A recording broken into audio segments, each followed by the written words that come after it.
So how do you we mentioned that you were obviously a journalist, I think in Moscow, actually. Wow. And you've been, yes.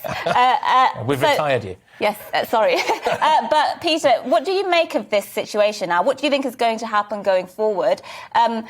Because, it's not all talk. We can say it's all talk, but there's a real danger, isn't there, that it won't just be all talk on the part of Putin? Well, I suppose so, though. Think of this. Since 1945, aggressive war has been illegal under international law. You can't simply invade a neighboring country. All kinds of terrible things will happen to you if you do, and rightly so.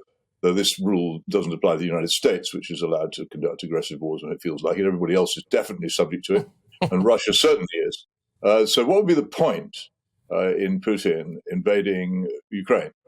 He would, I particularly doubt that he has the military capacity to capture a large part of that country, but then he would have to hold it down against very considerable opposition, probably opposition which would be quite justifiably armed from abroad.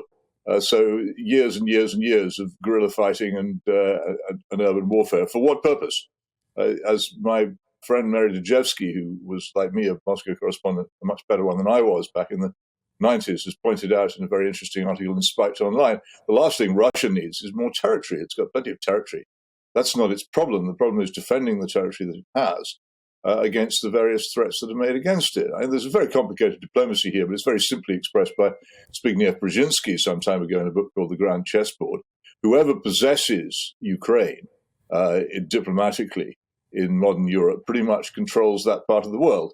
And before 2014, when the Ukrainian government was overthrown and replaced by Ukraine was not aligned. It was a neutral country. It didn't take sides in any of the questions of who supported in that part of the world. Since 2014, it has been increasingly aligned indirectly so far with the NATO bloc. If it becomes firmly aligned with it, then Russia basically faces a huge defeat. This is an enormous diplomatic and political game that's being played here. For very high stakes. The question is, why is anybody playing it? What is it?